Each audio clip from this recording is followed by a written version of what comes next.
My name's Luke Akehurst.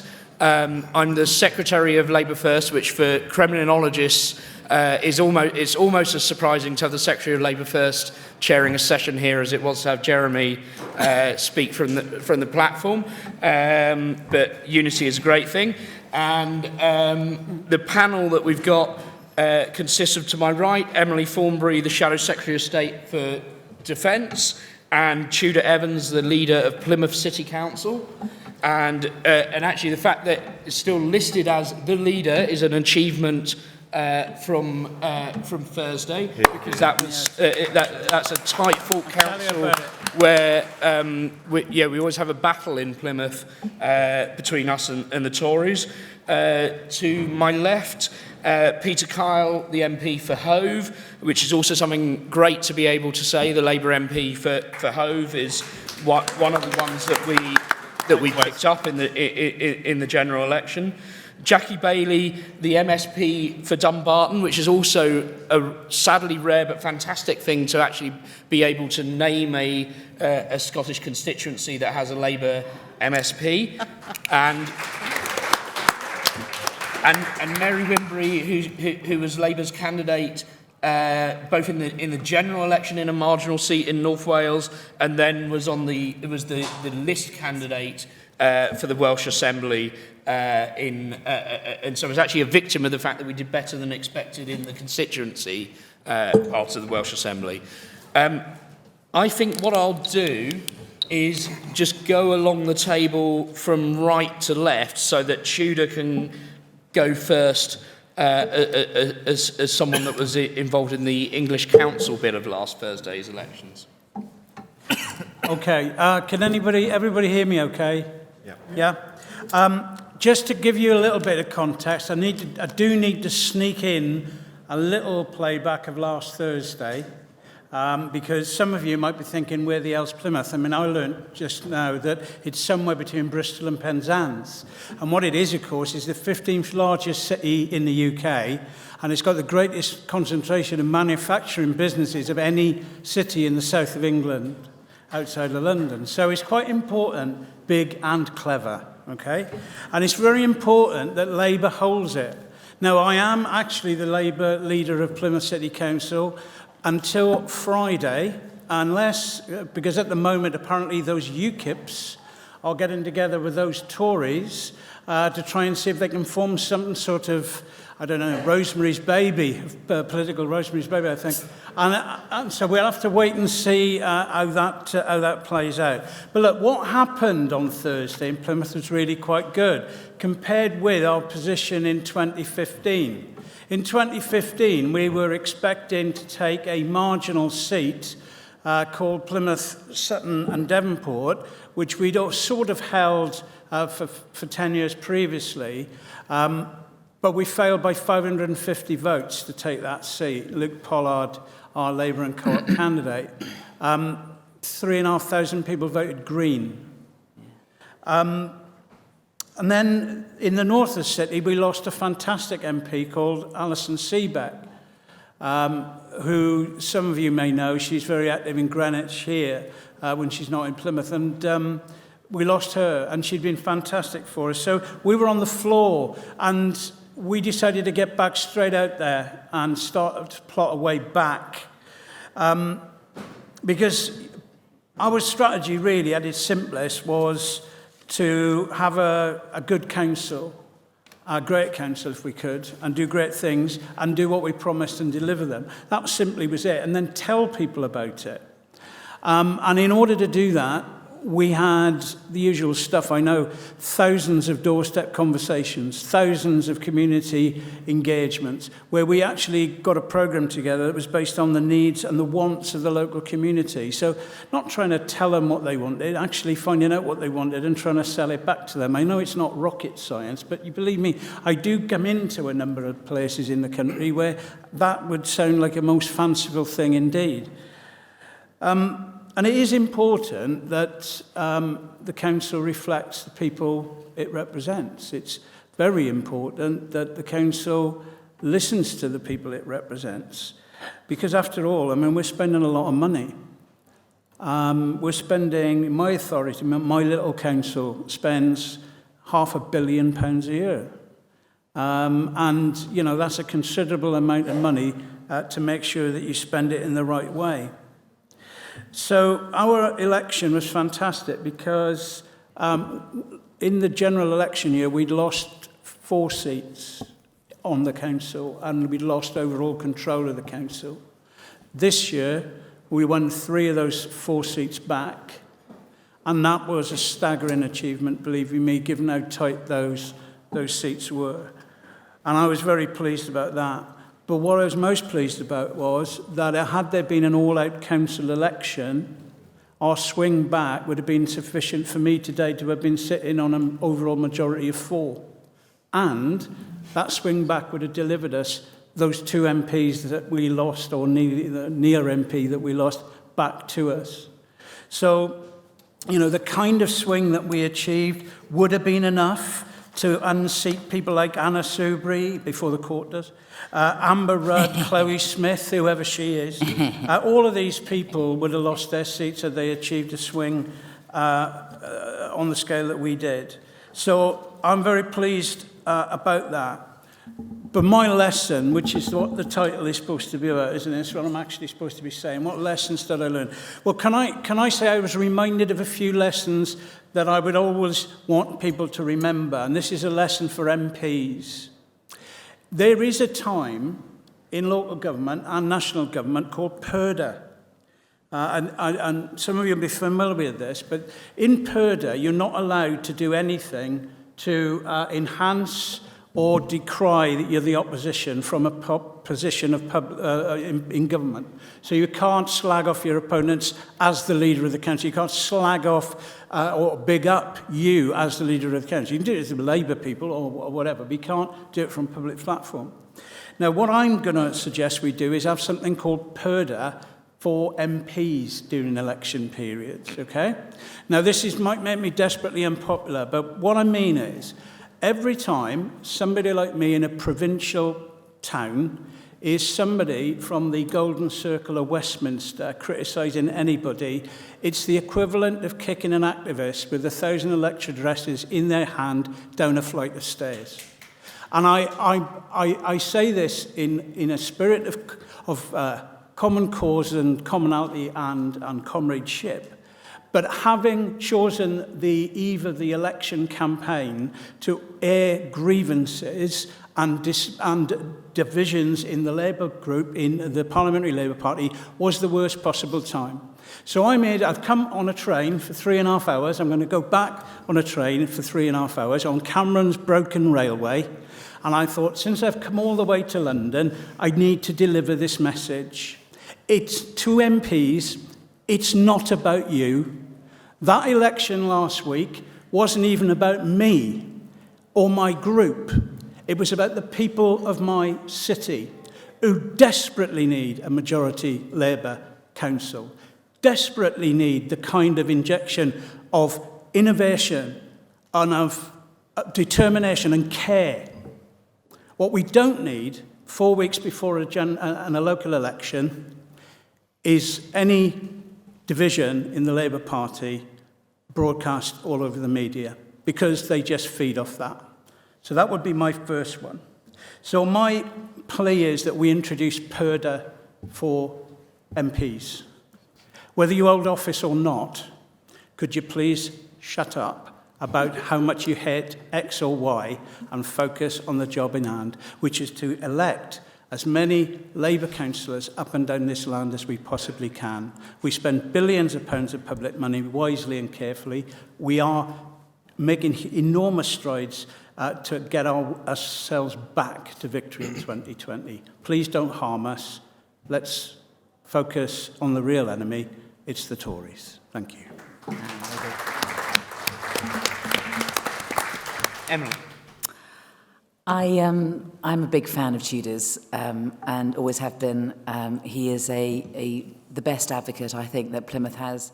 I think that the Atlantic City would be much worse off without him leading the council, and I have to say I endorse everything that he said. In fact, to be quite honest, he's nicked my speech.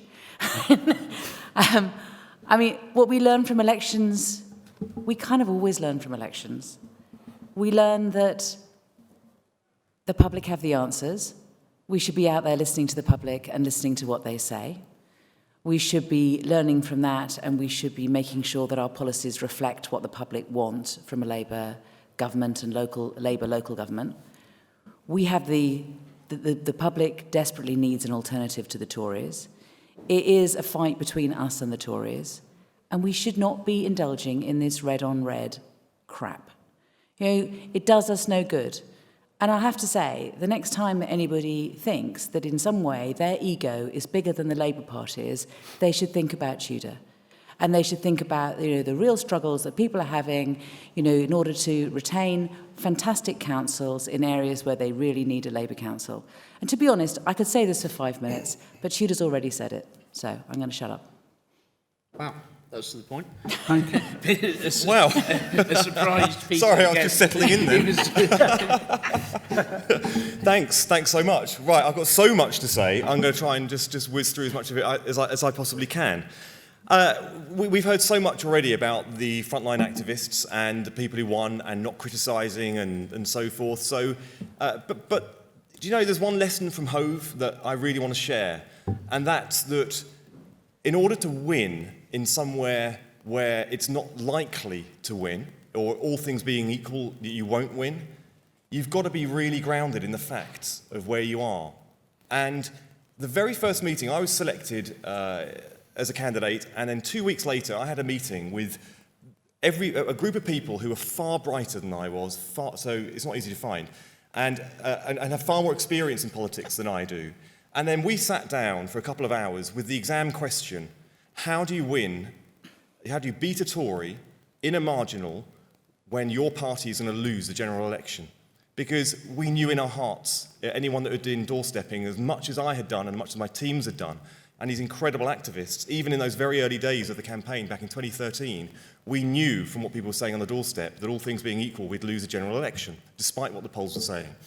And we wrote down in one side of A4 what my strategy would be. And if you read that piece of paper now, we followed it absolutely by the book. Now, the key thing is being grounded in the facts of where we are. We're now 4 years from a general election, and we've got to get real. So the bottom line about the elections that we've just had around the country and the nation is that we seemed to hold on where we had a record to stand on locally. Everywhere else we struggled, but some people did break through and some councils did break through. And in those places, we've got to really celebrate it, but we've also got to learn the lesson why they broke through in those particular areas. Next to where I am, down in Hove, next door is Tim Lawton and West Sussex, 100% Tory.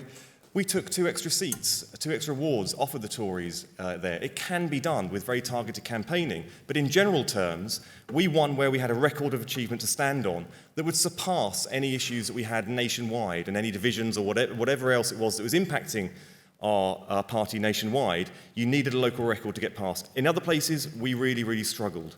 Hastings is a great example, and there's some lots of individual achievements. But overall, let's be honest about this, the picture was lacklustre. You know, we can't say we as a party have just really been skipping towards the next victory that will come next year in the locals and in 4 years' time the general election. There are real lessons that just happened here, that the electorate told us a lesson that wasn't unsubtle. And it was the second time in the space of 12 months they've told us a lesson that's not too subtle. The achievement didn't match, I don't think, our achievement as a party didn't match the efforts that activists and candidates were making. And on the election night last year, on the general election and the day afterwards, I went on TV and apologised to the activists in the southeast of England because we won 1 parliamentary seat. And the amount of effort, I got to know most of the activists by name. I had 1,500 active activists campaigning more than once a week by the time of the election. And that was replicated in many other parts of the southeast, and we let them down as a party. And I don't want to let people down. I want them to share in the success that we know we can have when we have the right campaign. So, like once again, like in 2015, we let people down. Now, Sadiq said in The Guardian today that the toehold strategy of the 1990s is something we need to look back on. And I think that is absolutely right, and it's something I've been thinking about quite a lot in recent weeks. It was the toehold strategy, for people who don't know, the most important thing about it was a strategy. It was a strategy for winning elections. It was started off with a plan, and it was reflexive, and it was responsive, and people walked every single day closer to achieving the strategy. Strong central messages, sound policy based on voters' priorities. Voters' priorities, which is both aspirations and the challenges, not the challenges that they face, which we like talking about, but also the aspirations and what people want to achieve in life and for their community. Resolute leadership, targeted, well-resourced local campaigns that were rooted in communities, prioritising the wards and not spreading thinly. We wanted a toehold to build on. That's a strategy, getting a toehold and building on it and moving forward every time, thinking long-term. Now, the results in 1995 elections were absolutely extraordinary. Not just the councils we won, but the successes we had by knocking the Tories out of overall control. I printed a list off. We took the following councils. There's a big list, I won't read them all out. But Ashford, Chichester, where it fell from no overall control. Ashford fell from no overall control. The Ribble Valley, Rushcliffe, Wealdon. You know, the Tories fell in these areas to no overall control. We won outright. Bracknell Forest, Castle Point, East Northamptonshire, Fenland, St Edmundsbury. That list I have, and also Hove, beautiful Hove, which I had the second bit on. Rushcliffe, Dartford, Boxgrove.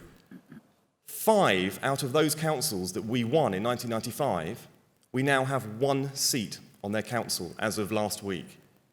So, yes, it's really significant where we won, but let's not kid ourselves that the overall picture is one where the mountain we have to climb is extremely high. And for each time we have results where we are so thin on the ground in the key areas we need to win back, the job gets harder. Every single day the job gets harder. So despite those terrible graphics, those awful graphics that we saw last week that were saying, well, you know, compare the numbers between now and 95 and the other ones, actually the picture when you delve deep into it is a really challenging one. So we have to be honest about the scale of the challenge we're facing. And in Hove, we did just that, and we proved that actually one of the lessons is when you are honest at the starting point, it helps you get to the finish point that you need to get to. You can sum up just how the recent elections were for us with just one thought. The Tories have cut local authority funding by between 40 and 50%.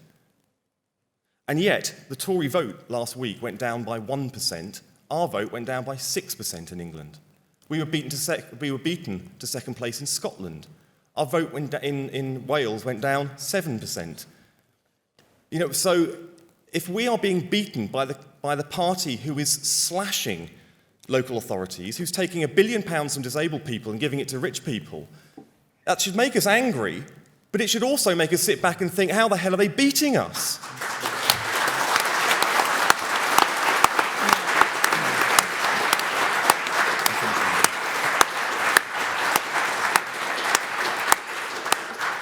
Sadiq said today in The Guardian that he has achieved more in 1 week, the last week, than he's achieved in 6 years of opposition. I mean, what an incredible thought for us to end with and to start this discussion. Because only if we accept that there is no triumph for us at this particular moment in time, and there is nothing to glorify about defeat. You know, we know how bad the Tories are, but that should just make us even more angry and more motivated to get the party back to the right place. And finally, the other lesson from Hove. Listening to Tory voters doesn't make you a Tory. Listening to Tory voters helps you beat Tories.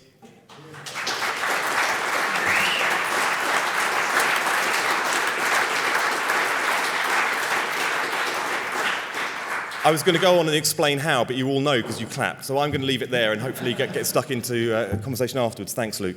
Okay, Jackie. Thanks very much. I feel as if I don't need to add very much more, but being a politician from Scotland, I never miss an opportunity to speak. But you know, it's not that we should be doing better against the Tories, because absolutely we should. We should be doing better against the SNP as well. They are not a left-of-centre party. They are a conveyor belt for Tory austerity in Scotland, and we need to think very carefully about what we need to do to overcome them. And let me at the start thank Richard and the Progress team for coming to Dumbarton. Dumbarton has not been the same since they left, but we won the seat by 109 votes. It is only one of 3 constituency seats in Scotland, and let me just say I have the dubious honour of being the only Labour MSP that has held continuously their seat since 1999, which is the inception of the Parliament.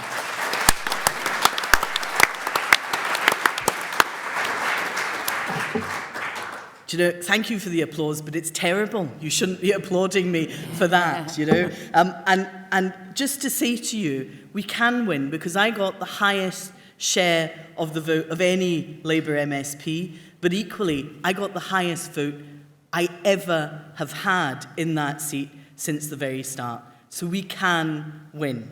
Let me offer some thoughts, but let me give you some statistics first, because much as I'd like you to be right, and that we came second, let me tell you the horror, we came third. Sorry, right? we've been... After the SNP, after the Tories, we came third. Now, just remember how toxic the Tories have always been in Scotland. We celebrated Scotland being a Tory-free zone. Well, let me tell you, they're back, despite everything we've heard about what they do.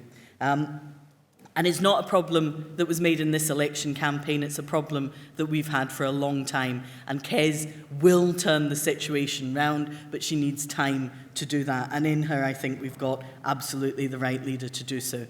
Now, let me just make a couple of reflections, because Kes has covered our bold policy on taxation. And let me just share with you the fact that it was the most popular policy in the campaign. You know, 50 pence top rate of taxation came out in poll after poll as the most popular policy.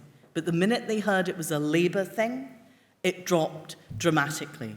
Our brand is toxic, and we need permission to be heard. We need to actually reinvent the brand that is Labour. Otherwise, we're just not being listened to in Scotland, and there is a danger that that happens across the whole of the UK. The other issue that I don't want to spend too much time on, but I need to mention, is the constitutional debate in Scotland. We're stuck in a vibe where it's either yes or no. And I went to a hustings where actually everybody who had voted no in that room applauded me, applauded the Conservative, applauded the Liberal Democrat, even though we had vastly different things to say, because that's the frame of mind they're in. We cannot continue to simply deal with our politics in Scotland on how you voted in one day in September. What we need to do, and what we've been trying to do, is move the agenda forward to actually talk to people about issues that matter to them, whether it's education, whether it's health, whether it's the new powers coming to the Parliament. We didn't succeed in doing that this time, but it is absolutely the right thing to do if we want to win government in future. Otherwise, we're simply going to be stuck in the past. And let me say, finally, a word on Trident. Many of you who know me will know that this is in my constituency. It is reserved. We had it in our manifesto. No one else was talking about it except us. We made it an issue. And let me be clear, because I won because I defied the party's position on this. And if you think that me winning was simply because I represent workers at the base, then you would be making a criminal mistake. One of the most important jobs in government is national security. When asked a straightforward, neutral question, the majority of voters in Scotland said they were in favour of renewal of Trident. This party should be about jobs, not gestures. Yeah. And I say that very clearly.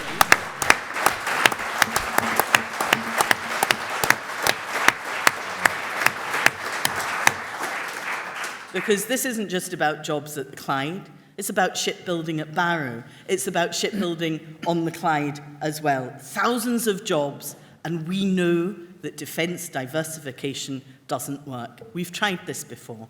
So let me say to you quite clearly, we need policies that speak to people. We need policies that are not about gestures. So for me, I've got my eye on national conference, Emily, and I hope we actually wake up to the reality of what we need to do as a party. You know, it's not about gestures, it's not about being left-wing and pursuing a hobby horse you've had. It's about the reality that our people need us to be saying. So on that note,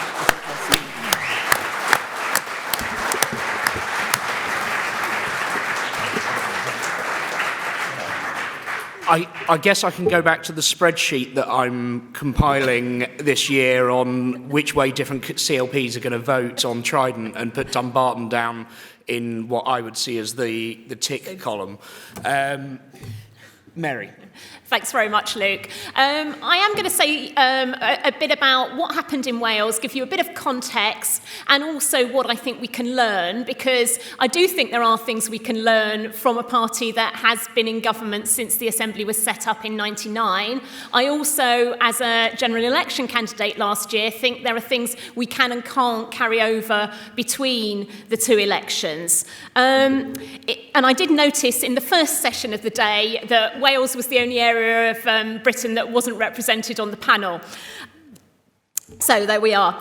We did win 29 seats. We went into the election holding 30. As Jeremy said, we did win seats that we lost last year. We won 2 seats narrowly this year that we lost narrowly last year. We also lost 1 seat to Plaid.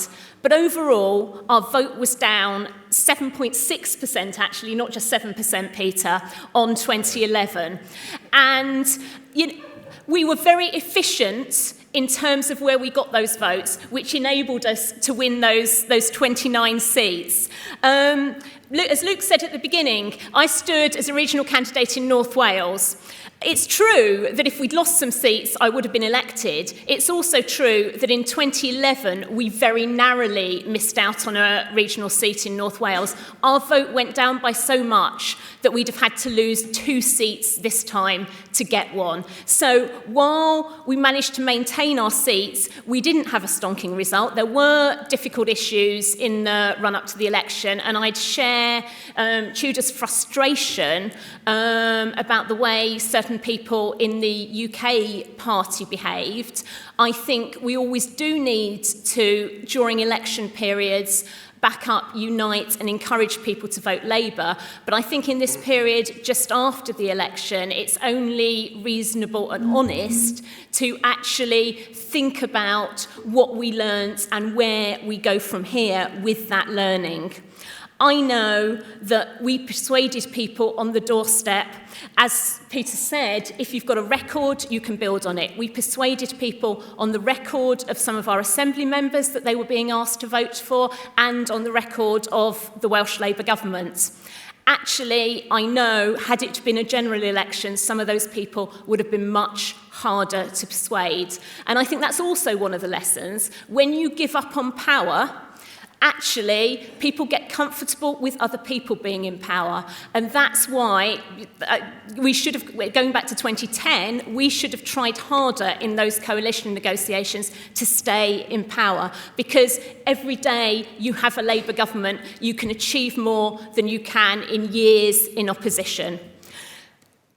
I also have looked with interest at the analysis of how Sadiq won in London, as someone who used to live in London, and I think we can share a lot of those attributes with what happened in Wales. So that seems to me a good formula for winning. So personality, establish your personal story. Carwyn Jones was able to establish himself as a strong leader and a strong First Minister in Wales, in the same way as Sadiq was able to establish his story in London.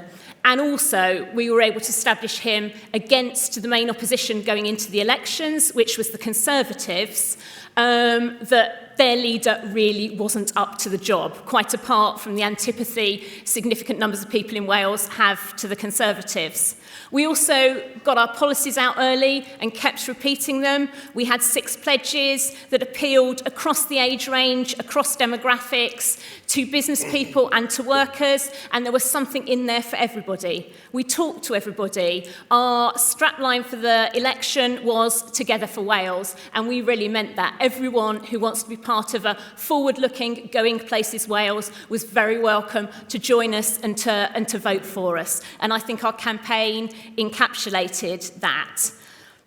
You also have to anticipate what the attacks will be. It was fairly obvious. We had a split opposition, but they were all gunning for, you've been in power for 17 years. Well, firstly, half of that period was in coalition either with the Liberal Democrats or Plaid. Secondly, it's not Buggins' turn running a country. Actually, you have to earn that right. And we very clearly got that message across, and got the message across that Carwyn Jones was the person who had earned the right to be First Minister, and no one else had. I think, apart from that, if I compare this Assembly election to both the last Assembly election and to the general election last year, we had greater resources available to us to fight that election, and that did make a difference. We also had those people on the doorstep who I was talking about earlier who would give us the benefit of the doubt. And there certainly is no enthusiasm for any other party. I talk to people and they'd say, oh, I don't know who I'm going to vote for. Who did you vote for last year? Well, in the end, I voted Conservative, but I couldn't really make my mind up. They were there waiting for us to persuade them to vote for us. And that's something we didn't do in sufficient numbers in 2015. Actually, we didn't do in sufficient numbers in 2016 either. We can't rest on our laurels over that. And if we go back to the 1995 council elections that Peter was talking about as well, I actually, through my job at the time, happened to be at Tory party conference, not because I'm a Tory, or was a Tory, but it was the most fascinating political meeting I have ever been in, was the local government association fringe at that conference, where former Tory councillor after former Tory councillor lined up to say, I have served my community with distinction for many years, and you have lost my seat, and you have lost the service for the people of this area. And I've really never been at anything like it, and I don't want us to ever end up in that situation. So I think there are lessons we can learn about what makes a successful election campaign. I think you also have to be lucky in your opposition as well. And while it might not have always felt like that, I think Sadiq was. I think we were, in terms of having the Tories as the main opposition going in, that they didn't have a good election strategy. They actually found it harder to motivate their voters to turn out than we did. And the one seat we did lose was because of the massive exposure that Leanne Wood had as the leader of Plaid, which enabled her to get elected in a constituency, and also enabled Plaid to be the repository of protest votes, effectively. Now, if anyone is under any illusions that there's a progressive alliance there, they only have to look at the way Plaid have been playing footsie with UKIP this week. There are only 2 choices for the government in the United Kingdom come 2020. It's Labour and the Conservatives. And we have to get ourselves in a position where we learn these lessons and can win.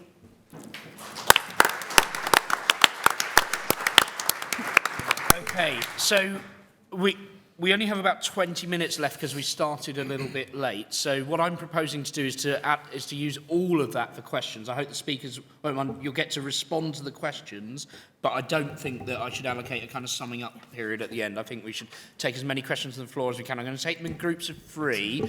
The gender balance in this room is not great, so I'm really keen to see some women put their hands up to ask questions. I don't want it to all to be blokes. I can see the lady there, and then the 2 people there, one after another. So if you go first, and then these 2 guys. Yeah. Hi, my name is Ruthie, and I'm an activist in Northwest London. There's a lot of immigrants and people who weren't brought up or born in London. And my question is, do you see some kind of correlation between what is happening to the left part what is happening here, because I think the reasons for the right to rise up in Europe does affect what is happening here as well. Okay. You hand the microphone over behind you. Yep. Martin Phillips from the Socialist Republic of the New Forest West. Thank God for this panel, because until now I haven't recognised the conversation we've had today about the election results. Because I was staggered at, to be honest, I was staggered at Kezia's speech. We came third. We didn't win. We didn't have the arguments to win. I'm not picking on her in particular. My mum's a member, an active member in Ogmore constituency in Wales. As you pointed out, we did badly in Wales. We lost a lot of votes in Wales. The council election results in England, you have to compare them to 2012, not 2015. That was an outrageous piece of spin, as bad as anything Alistair Campbell did, and was condemned by John McDonnell and Jeremy Corbyn at the time. We are a huge, huge amount away from any chance of winning a general election in 2020. The lesson we can learn is we're a huge, huge amount away from winning, and what we're doing at the moment is not convincing things. And my question is, based on the speeches today, can Peter be the campaign manager for the general election? Because he's the one person who said what we need to do to win. Behind you. Thanks. Dan Jeffrey from Southampton, until a week ago a sitting councillor in Southampton, so I can't join in the somewhat over-enthusiastic celebrations of the morning as people stood up and said, well, it's okay in my area because we gained 3 seats in this university town or whatever. I would like to share in some of Tudor's frustration about Plymouth as a town between Bristol and Penzance. I cringed somewhat earlier when as I often do now, my Twitter location is London and the South East, because apparently I'm part of this amorphous in the southeast of England, which is just London and sort of the overspill around it.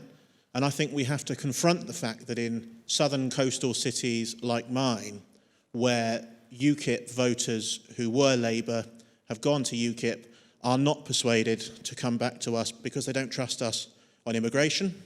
They didn't trust us on immigration at the general election, and they don't trust us on immigration now, where they hear messages about free movement of people coming from the leadership, which I know is a hard message to hear. But we have to, as Emily said earlier, we need to listen to the messages that the electorate are telling us.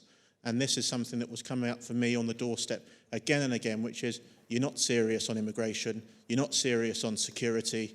These are basic issues that the public expect us to have some credibility on: the protection of the country, the protection of our borders. And they, I'm sorry to say, in my area, I can't join in, as I say, the victorious valedictory speeches today, coming up again and again. I think what I'm going to do is take another 3 questions, just so that, so what I'm going to do is the cluster at the back, the lady sat next to the stairs. Yeah. Yes, you. And the youngster here in the front. Yeah, I'm being told to balance out ages as well, so I'm going to go for the, Just one back. this guy here. Yeah. Or the one with the black back. And there's another person that looks directing young. already. Everyone looks starting to look young to me. That's 2 rows back. Rachel Bergin, North East Hertfordshire. In our analysis of the local elections, one thing that hasn't come out is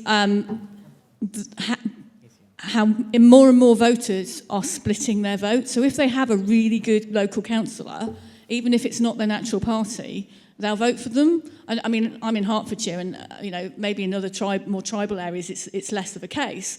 But where I live, even last year, in the year of the general election, hundreds and hundreds of voters say, well, yeah, I normally vote Tory, but, Judy Billing, she's great, we'll vote for her. And actually, I wonder the extent to which we've kept our councillors, but there's been a massive drop in share of the vote, the extent to which we have been fortunate because we've got great local councillors who've booked the national trend because they're great councillors. Okay. Yeah, Howard, if you can bring the mic down the front.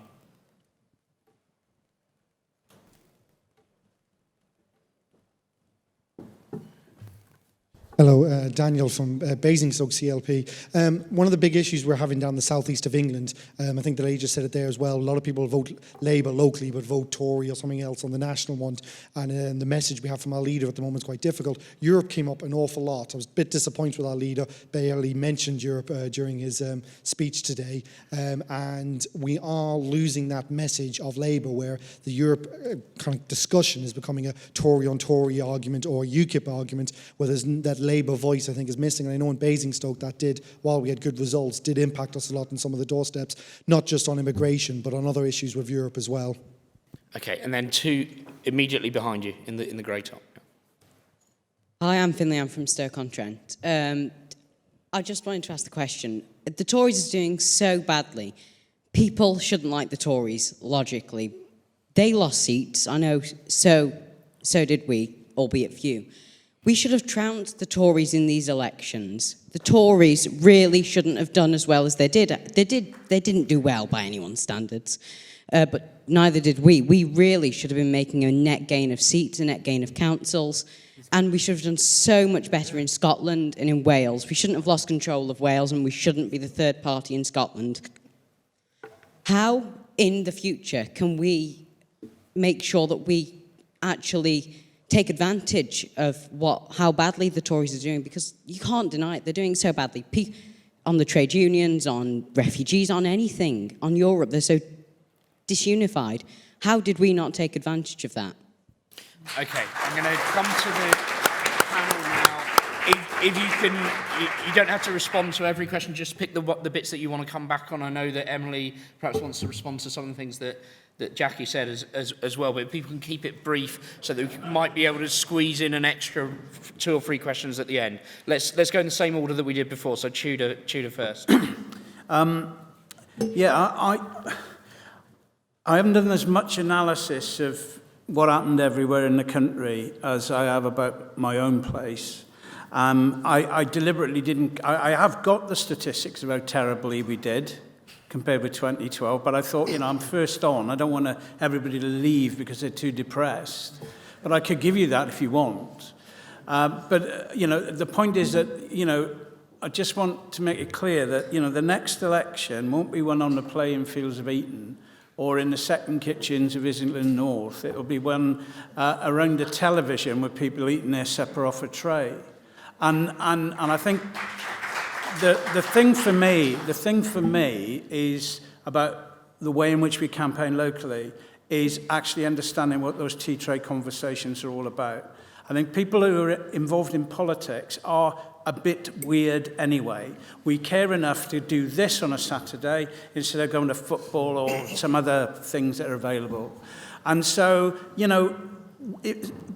recognizing that and then finding out a way of getting those real conversations with real people and reflecting it back. It's how we won before. It's not rocket science, it's just we forgot how to do it. And I think at the moment I'm feeling that the conversation is we've internalized everything. And actually what we really need to do is just kind of hear what people got to say and let's try and understand it and sell it back to them, because that's what we've always done when we've been successful. That's the way to do it. It's not so much persuading people of your point of view, it's persuading people that you know where they're coming from and that you're on their side, to use a recent phrase. So, by the way, the other thing I didn't mention, of course, was as well as Scotland being responsible for the nuclear weapons, down here in Plymouth, we do the nuclear submarines. And the Tories had tried it on every single leaflet. Every single leaflet, they tried their best. And that's why, let's be honest, it nearly paid off for them. It nearly paid off. Because we didn't talk about national security. We couldn't, okay? Even though the local party is 100% in favour of Trident because it provides 2,500 jobs and billions of pounds into the local economy, we were neutralised on that issue. We couldn't even raise it. And so, and we got a good tale to tell around the dockyard and around the council's support for the dockyard. So, like I say, I love the whole idea of having, reruns of the 1980s stuff. Some of my favourite music was from the 1980s. But please, the Lucas trolley bus, you know, ploughshares and all that stuff. It's rubbish. You can't replace the military-industrial complex with people whittling bits of wood into fashionable things and trying to sell them at craft markets.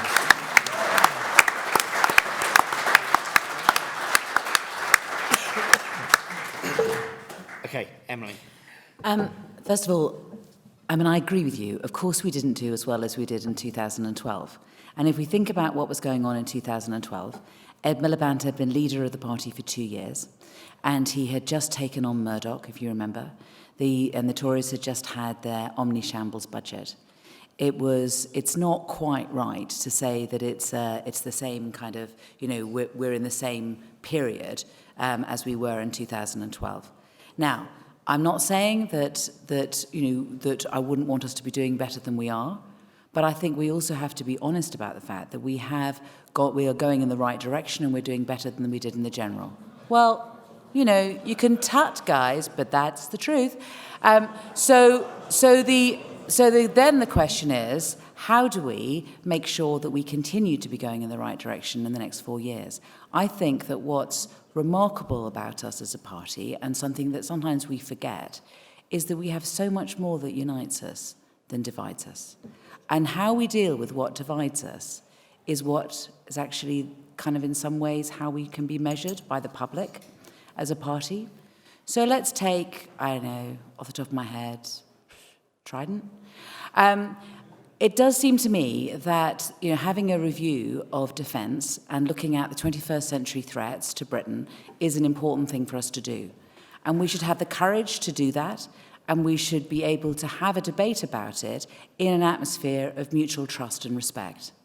I think that to say that anybody's, you know, belief, whether it is, you know, profoundly held or not, and to kind of dismiss it as a gesture, is not necessarily within the spirit that one would hope to be able to conduct debates within the party. I think that it is incredibly important that as part of our development of where we, you know, policy in relation to defence, is that we agree, you know, let's start with what we agree on. We all agree that we want to have a world free of nuclear weapons. The question is, how do we get there, right? So let's start with that. Let's also start with what we also agree on, which is another major thing.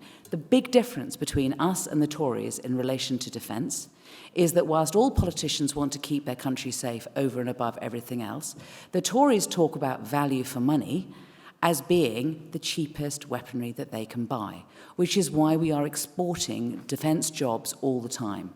Now, we have to have a new definition of what value for money is, and in the defence context, that has to be about sovereignty, it has to be about being able to defend ourselves, it has to be about using British steel, it has to be about making sure that the defence pounds are spent in maximising defence jobs and keeping capabilities in all fields. Now, one of the things which I think that, you know, it would have been great if we'd been able to perhaps make more of than we did, was about what was going on the Clyde. Okay, so look at what's going on the Clyde. The Tories promised before the referendum that we were going to have a world-class frigate factory on the Clyde. Right? Where is that? Where the hell is that? You know, how much have they invested in the Clyde? They have not. They promised that they would be building a certain number of frigates. They keep redefining what a frigate is. They keep cutting back on the amount. But most importantly of all, they're supposed to have a shipbuilding strategy that will basically be the rules and the way in which they will be investing money in the Clyde. And so where is the shipbuilding strategy? Oh, well, we've just happened to have appointed somebody who's going to look at it like a couple of weeks ago. Well, this isn't good enough. You know, the Tories have been in power now for a long time. They promised us frigates. We don't have enough frigates. We do not have enough ships to be able to defend this country. Where is the money? Where is the strategy? And when I asked questions of the Secretary of State in relation to this, and I said to him, can you guarantee the money? Can you guarantee the number of frigates? And can you guarantee the jobs? He could answer none of them. None of them. Right? There are 700, 800 jobs that could be lost on the Clyde in the next few months because the government is not investing in the ships that we need in the Clyde. And it seems to me that the only party that has an answer to that is not the Tories, because they're the ones who've sold us out. Certainly not the SNP, because if Scotland was sailing off into glorious independence, they wouldn't be spending money on the frigates. It's only the British Labour Party that has an answer in relation to this, and we should be fighting for that, and we should be saying, where is our active industrial strategy that means that defence money is spent on defence jobs and spent on sovereignty and defending this country properly? And yes, in the meantime, we also have a debate about other aspects, which includes Trident. But the measure of our party is the way in which we decide where we're going to go. Jeremy has made it clear that he is quite open to the idea of a non-binary option. So let us approach this on the basis of being respectful to one another and work it out between us, because you're right, Tudor. People don't spend their time debating Trident necessarily over supper. But that's not to say that it's wrong for us to have a debate. What's wrong is for us to have a debate whereby we are using it as an opportunity to have a jolly good scrap and a fight with one another instead of being able to work out the issues collectively. Okay. Peter. Thank you. Martin, we've solved your problem on the panel because we think this young guy who asked the last question should be the general election coordinator. So that's all sorted. With regards to the issue about UKIP and migration that came up a few times, there is... I'm the lead MP for the In campaign for the southeast of England, and if you think about it, you can imagine how tough the competition was on the Labour side for that role. But I've been doing now public meetings and doorstepping and campaigning every single week, day in, day out, from Surrey right the way through to West Sussex, East Sussex and Kent. And you can imagine how vigorous this has been.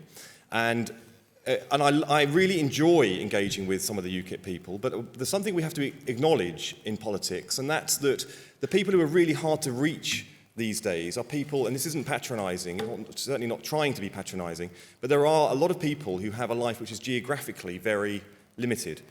And for those people, the judgments they make, political judgments and their judgments about the way the world is going, is actually not made by experiential evidence, it's made by evidence they consume, and it comes into their home via the media. And those people are very, very often the ones who are very anti-establishment and very anti-authoritarian, which makes it very, very difficult to stand there and reel off facts and win the argument. It's not about winning the argument. Actually, it's about using a language of banging heads together, showing you can get a grip, showing that if you get control, you'll get things done. And that's the way to start engaging with a lot more people and reaching out far beyond. Now, what we're doing quite often as a party is going in the other extreme and having quite an existential set of arguments about various different big issues that we face. And I think we've seen some of that here today, but we see it more often week in, week out in terms of the public things that we talk about. And that's why we've got to talk about things that affect people's lives and talk about it that when they look at us in the eye, people have got to see we care about their problems. And that we'll come back and ask them how it's going. And we'll come back and say, see, we did it for you. And I think those are the sorts of things that many of us don't go into politics for. We go into politics because we want to end, we want a nuclear-free world, and we want to end youth unemployment, and we want to do lots of things. But actually, we need to really listen and learn. And that brings us on to division, because I've never seen a poll where people's voting priorities is a united party. And I've never seen anyone, I've never once heard, in all the time I've done doorstepping, and I don't think there's many people who do more doorstepping than I do. Maybe Wes Streeting from Ilford North over there, but he's younger than I am. I've never once heard someone say, I'm not going to vote for you because two of your party had a disagreement the other day. That's not to say that all of the discussion about having a united party is not important, because it absolutely is. But let's remember how we win elections. You win elections by having two things front and centre. You've got a better story on the economy, a more credible story on the economy than the other parties, and you've got a leader that looks more prime ministerial than other parties. If you get those two things right, people will then start to listen and learn. They'll be open to you talking about a whole raft of other things, including public services, welfare reform, migration, and the things that we are driven by in politics, about inequality and fairness in all of the public services and all of the areas where government has influence. So you have to earn that trust. But we have to accept that we have just been beaten by a party that if you had a scale for division, we wouldn't even rank on it. You know, cabinet collective responsibility has just been abandoned by the government for the first time in our history, and they just beat us.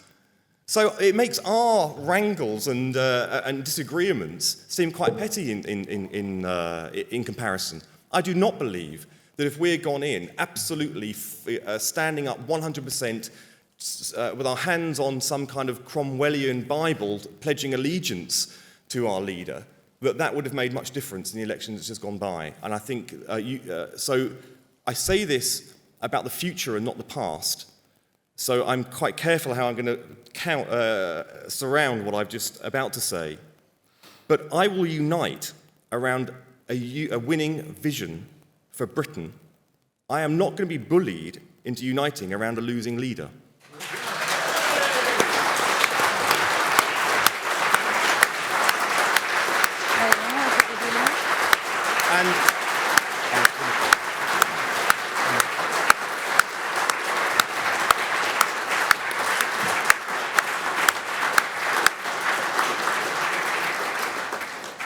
And getting that vision is also tied up with leadership.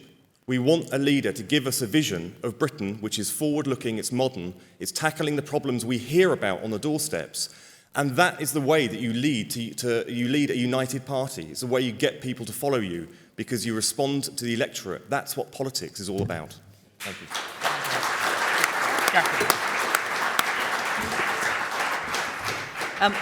Can I say I really genuinely am a nice person? I'm quite consensual.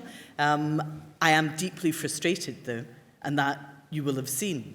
But let me say it would be really nice if people talked to the folk that worked at the base or at Barrow or at Rosyth or at the Clyde, talk to the area's Labour representatives. So if we're talking to each other, you know, that would be a helpful first step. Because the reality is, you know, everything Emily says about the SNP and about the Tories and shipbuilding is right. But if we adopt a position where we don't renew Trident, then please understand that shipbuilding in Barrow will come to an end, and on the Clyde, and at Rosyth. And we do not have the answers to replace those jobs. So I believe we need honesty in our politics. Absolute honesty in our politics, and that's why I don't believe in gestures.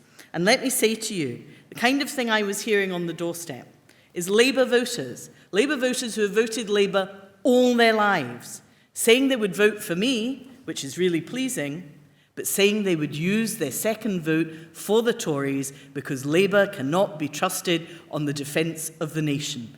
That isn't a place I want us ever to be.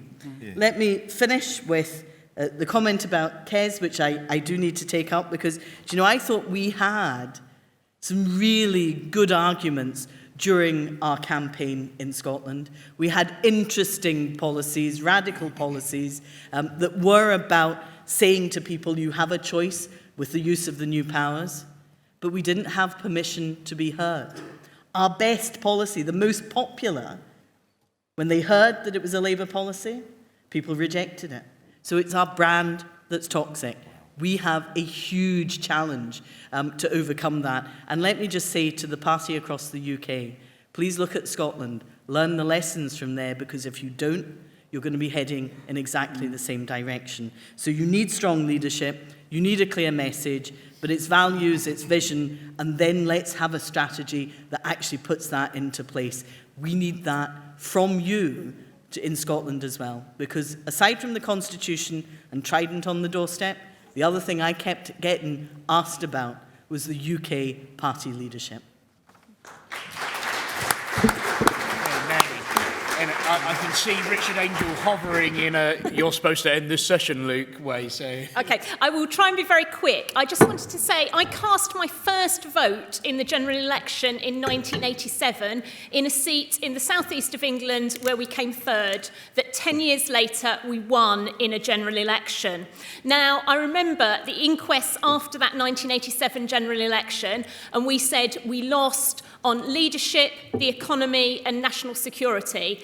I've seen us managed to ditch all those as negatives for our party. At the last election, both leadership and the economy had come back. At the next one, I do fear that national security is going to be up there. But what I would say, and I think Emily's right in this, it isn't just about Trident. And I think the issue about divided or united parties is that people know they're electing a government and a prime minister to make decisions about issues they don't know about yet. And so what they want is to be able to trust you to make the right decisions on behalf of the nation. If you're divided as a party, it makes it harder for people to work out what those decisions will be and what the values you will follow will be. So it's not about division versus unity itself. It's about giving a clear indication and clear leadership to the country to show that we will act in what we believe is their best interests, and that's how you win a general election.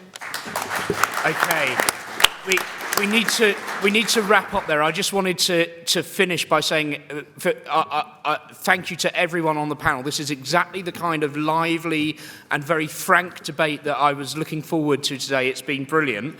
A couple of other things I wanted to say is just to express my personal frustration, because you can't imagine how difficult it is for me to sit here as chair in a discussion about psephology and election results on the one hand and Trident on the other hand, both of which I'm obsessed by, and not be able to contribute at all to the discussion. And then I wanted to end on an organisational point, as I've got a captive audience. So Labour First and Progress are working very, very closely together to ensure that we get the best possible voice for moderates in the party at a number of levels at the moment. We're working together to on the NEC elections to secure nominations. If your CLP hasn't nominated yet, the details are in the pack that you were handed as you came in of who the candidates are we're recommending, and then we'll be working together in the one member, one vote election for the NEC this summer. We're also working together to secure the best possible set of delegates, because the process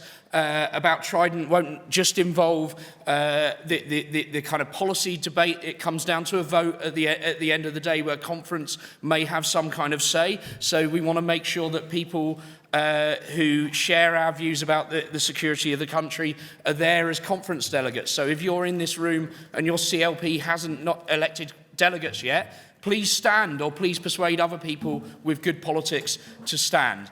So please go back, don't just be kind of fired up about things that you've heard today. Go back and win those little local fights in your constituencies so that we get a Labour Party that, in terms of its national executive and its annual conference, reflects the values of the people in this room.